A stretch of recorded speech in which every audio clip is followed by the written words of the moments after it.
सीताराम भगवान की जय। आप सब कैसे हैं? आशा करता हूँ, उम्मीद है मुझे कि आप सब लोग अच्छे होंगे। तो आइए, मैं भारत भूषण पाठक गांव सुहावली से, जिला अलीगढ़ से एक अटपटी वीडियो में आप सबका हार्दिक वंदन, अभिनंदन है, स्वागत है।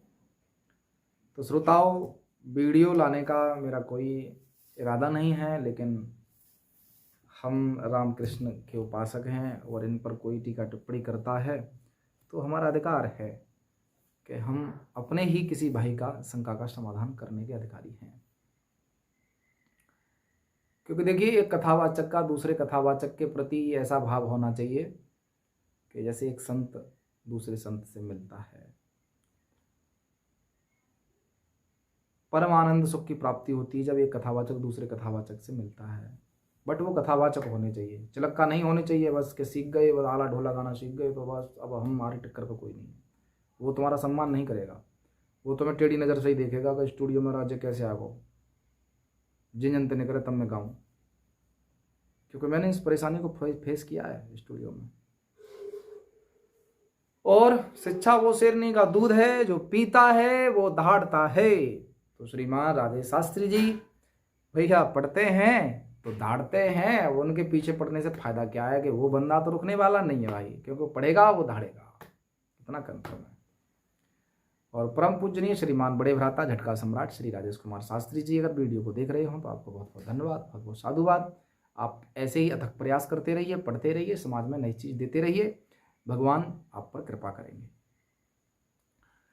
तो उन्होंने फिर एक नया प्रसंग दिया था कि पवन रेखा और उग्रसेन, कंस उग्रसेन का पुत्र है, दुर्मिलिक राक्षस का नहीं है।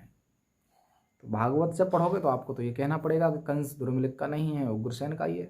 लेकिन जब आप दूसरे ग्रंथों में जाएंगे, पुस्तकों में जाएंगे, तो वहाँ से आप प्रमाण दे सकते हैं। प्रमाण मानना भी पड़ता है, क्योंकि कहावत है कि बुरे भले इनके होते हैं जब बदले जाते हैं अंश, हिरणाक्ष के प्रहलाद भाई, उग्रसेन के कंस।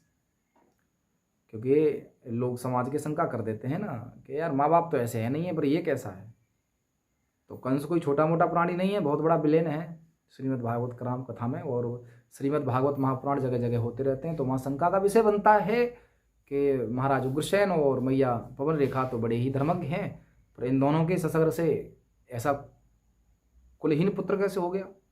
तो एक कथा वक्ता का अधिकार बनता है कि उसे दूसरे ग्रंथों में जाकर के प्रमाण लाकर जनता के सामने पेश करना चाहिए। तो लोग करते हैं, और एक वक्ता का अधिकार है। ध्यान देना, विरक्तो वैष्णवो विप्रो, विरक्त कथावाचक होना चाहिए, जिसे किसी की बुराई भलाई से कोई लेना देना नहीं है। अगर कोई टीका टिप्पणी कर दे हम पर तो हमें सहन करनी चाहिए, क्योंकि हम कथावाचक बने हैं, हमारे अधिकार में हैं। क्योंकि कथावाचक बनने के लिए बहुत चीज़ों का त्याग करना पड़ता है। क्या त्याग करना पड़ता है? कोई आप पर टीका टिप्पणी कर रहा है तो उसे बर्दाश्त करिए, आप उसे प्रत्युत्तर तुरंत मत दीजिए, समय का इंतजार करिए।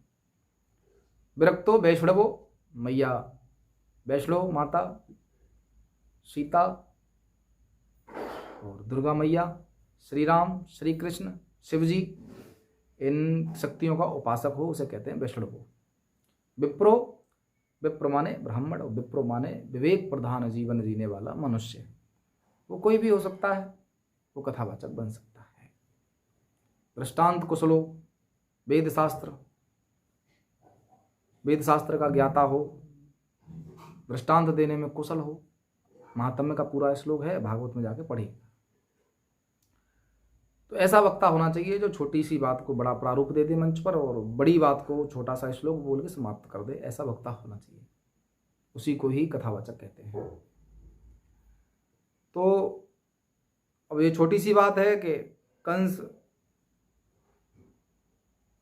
महाराज उग्रसेन और मैया पवन रेखा से कैसे पैदा हो गया इतना कुदृष्ट बालक।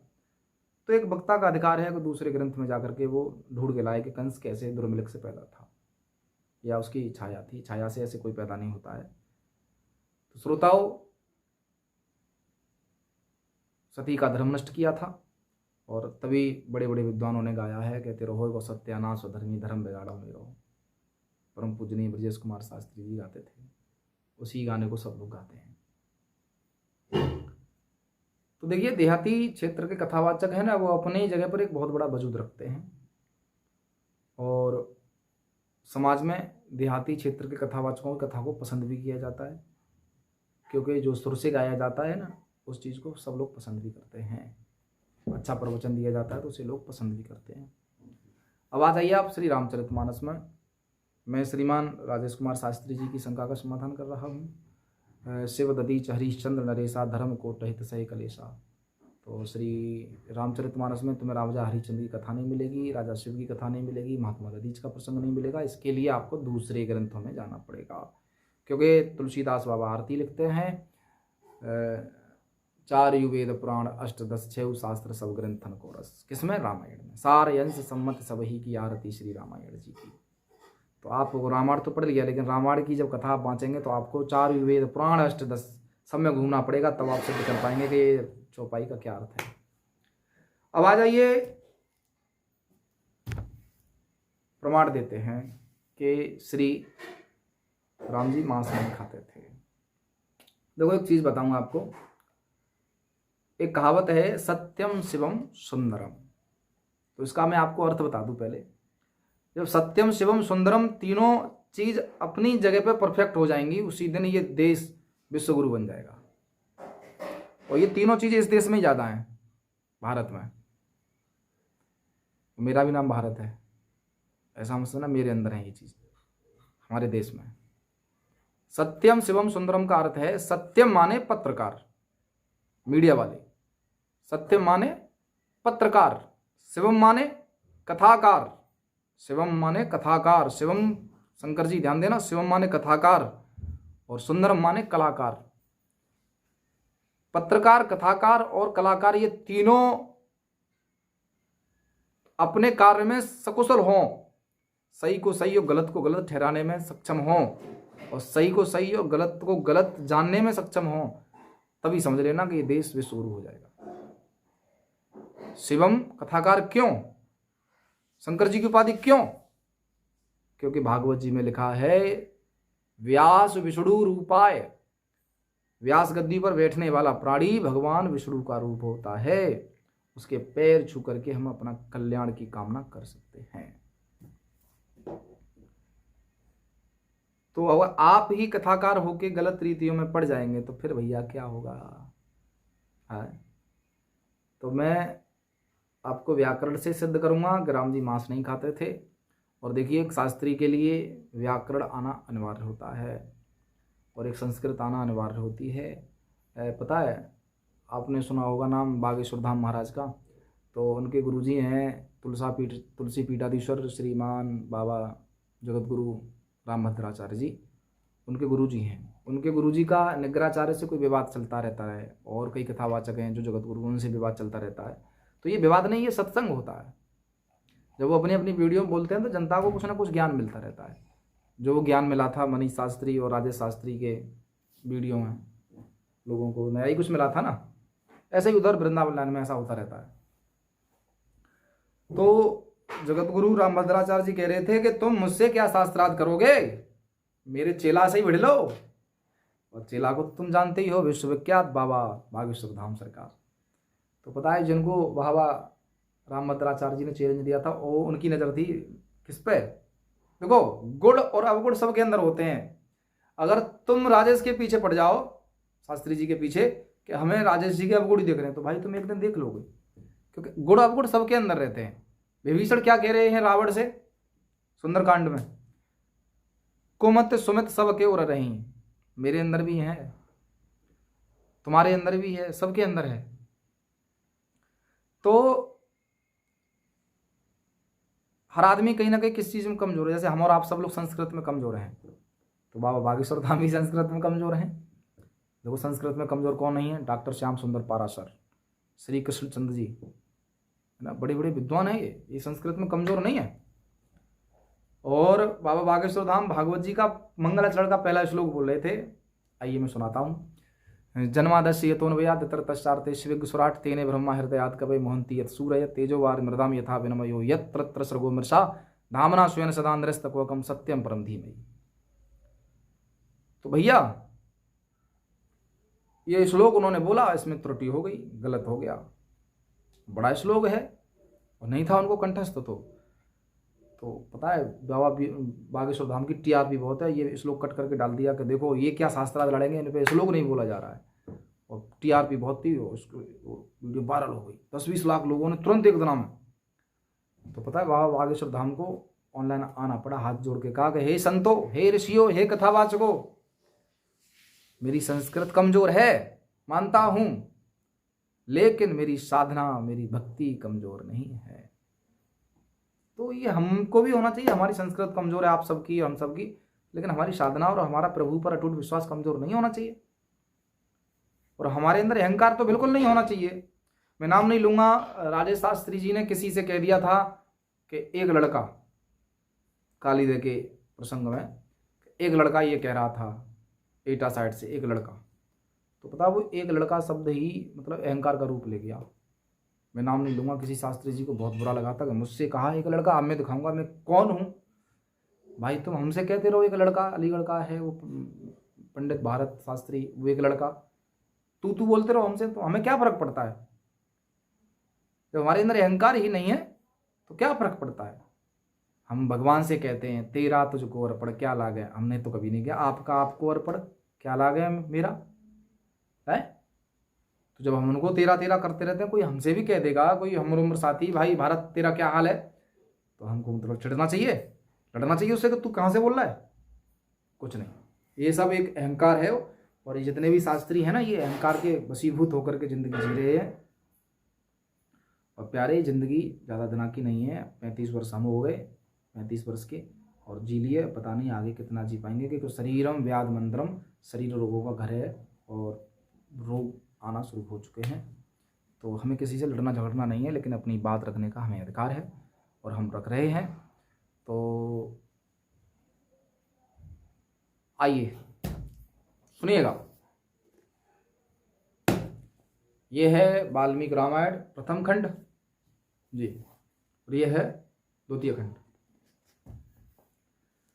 तो देखिए, जब बाबा वाल्मीकि जी ने रामायण लिखी थी तो ऐसे नहीं लिखी थी, ये तो आप लोगों को मिल रही हैं। और रामायण लिखी, देखो पीछे लाल पुस्तक में है वाल्मीकि रामायण, देखो नीचे, उससे नीचे है देवी भागवत।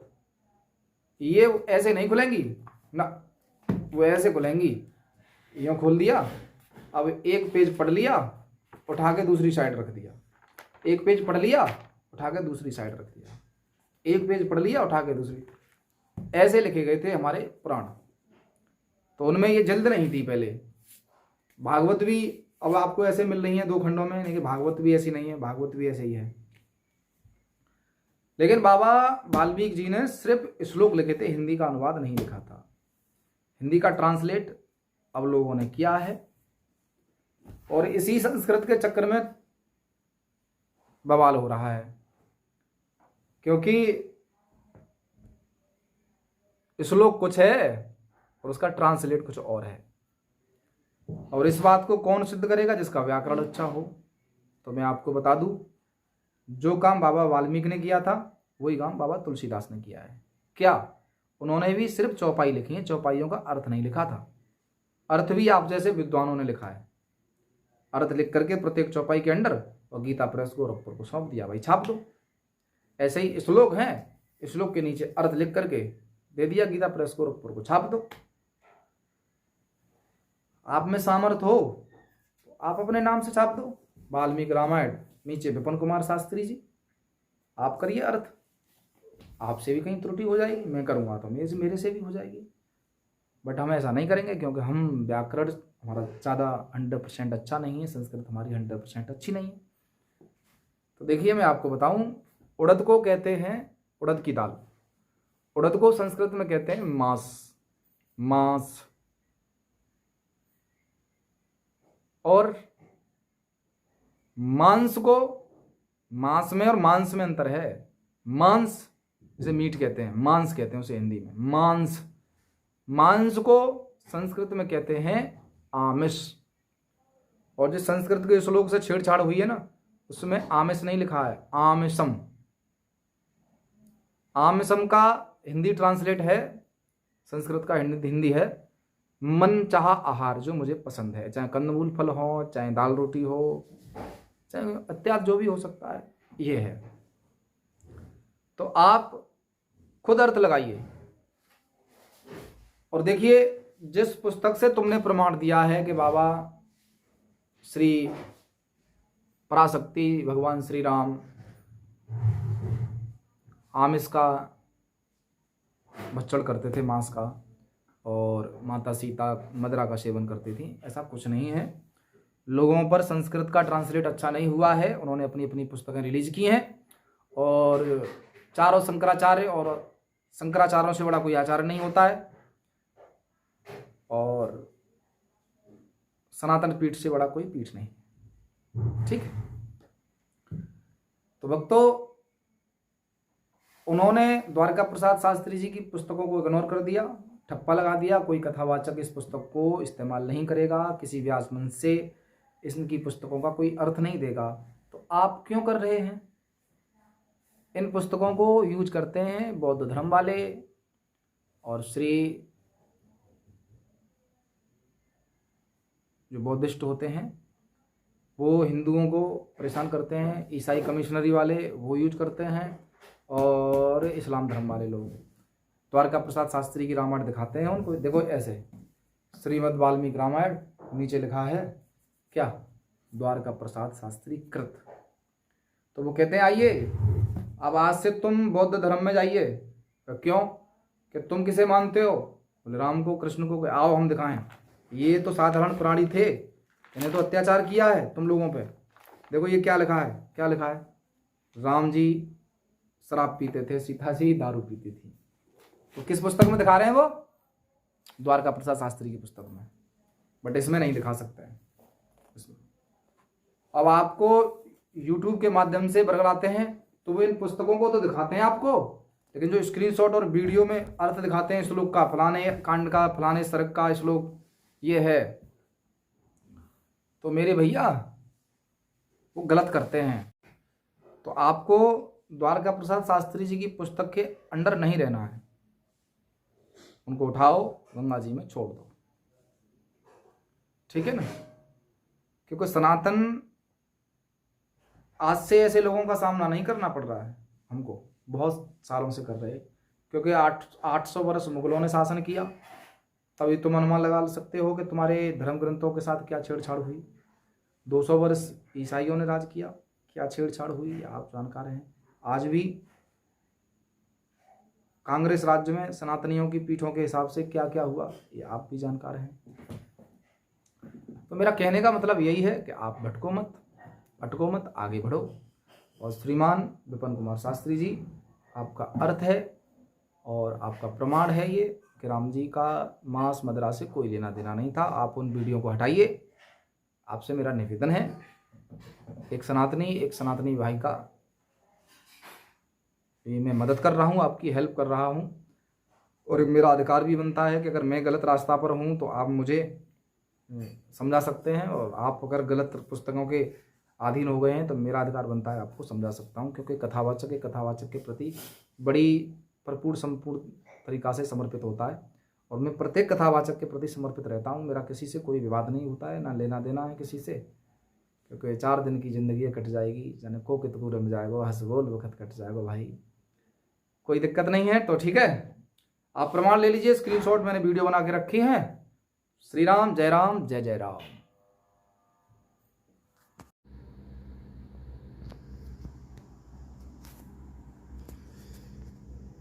देखिए अब आ जाइए आप यहाँ अयोध्या कांड 20 सर्ग। श्लोक है, 14 ही वर्षाण वत्सयामी बिजने वने कंदमूल फलेर्जीवन हित्या मुनिवदामिशम।